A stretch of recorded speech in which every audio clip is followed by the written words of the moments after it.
সম্মানিত দেশবাসী ও মুক্তিকামী ছাত্র জনতা, শহীদের রক্তের বিনিময়ে ছাত্র নাগরিকের অভ্যুত্থানের মাধ্যমে আমরা যেই ফ্যাসিস্ট হাসিনার পতন ঘটিয়েছি এবং একটি নতুন বাংলাদেশের আকাঙ্ক্ষা করছি, তাকে নস্যাৎ করতে বিভিন্ন শক্তি ইতিমধ্যে তৎপর হয়েছে এবং নানা ধরনের ষড়যন্ত্র এবং পরিকল্পনা করা হচ্ছে। আমরা মুক্তিকামী ছাত্র জনতার পক্ষ থেকে স্পষ্টভাবে বলতে চাচ্ছি যে এই বাংলাদেশকে ফ্যাসিবাদী রেজিম থেকে মুক্ত করার জন্য এবং একটি নতুন বাংলাদেশ, জনগণের বাংলাদেশ প্রতিষ্ঠার জন্য সকল ধরনের ষড়যন্ত্রকে নস্যাৎ করার জন্য, প্রতিহত করার জন্য বাংলাদেশের ছাত্র জনতা কিন্তু সদা প্রস্তুত রয়েছে। আমরা দেখতে পাচ্ছি নানান জায়গায় লুটপাট, সহিংসতা এবং সাম্প্রদায়িক হামলার মতো ন্যাক্কারজনক ঘটনা ঘটছে। আমরা এর তীব্র নিন্দা জানাচ্ছি এবং আমরা মুক্তিকামী ছাত্র জনতার প্রতি আহ্বান জানাচ্ছি যে এই ধরনের ঘটনাকে প্রতিহত করার জন্য আমাদেরকে প্রস্তুত থাকতে হবে, আমাদেরকে দায়িত্ব নিতে হবে।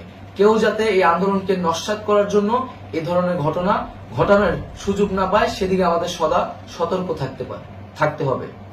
আমরা আরো দেখতে পাচ্ছি যে রাষ্ট্রপতি গতকাল বলেছিলেন যে অনতিবিলম্বে তিনি জাতীয় সংসদ বিলুপ্ত করবেন, কিন্তু আমরা এখনো দেখছি যে একটি অভ্যুত্থানের পরেও এই ফ্যাসিস্ট হাসিনার জাতীয় সংসদ রয়ে গেছে।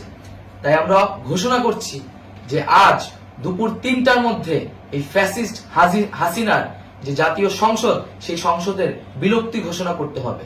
যদি আজ বিকাল ৩টার মধ্যে এই জাতীয় সংসদের বিলুপ্তির ঘোষণা না আসে, তবে আমরা কঠোর কর্মসূচি দিতে বাধ্য থাকব। এছাড়া বন্ধুগণ, সবার জন্য আমরা জানাচ্ছি যে আমাদের যে অন্তর্বর্তীকালীন সরকারের কথা আমরা বলেছি, সেই সরকারের প্রধান উপদেষ্টার নাম আমরা ইতিমধ্যে ঘোষণা করেছি এবং এই সরকারের অন্যান্য উপদেষ্টা সহ সামগ্রিক রূপরেখা আমাদের প্রস্তুত রয়েছে। আমরা খুব শীঘ্রই সেই রূপরেখাটি জাতির সামনে উপস্থাপন করব। আমরা বাংলাদেশে স্থিতিশীলতা চাচ্ছি, সমাজে ন্যায় বিচার চাচ্ছি, সেজন্য কার্যকর পদক্ষেপ নিতে হবে এবং তার প্রথম পদক্ষেপটি হতে হবে এই জাতীয় সংসদ ভেঙে দেওয়া।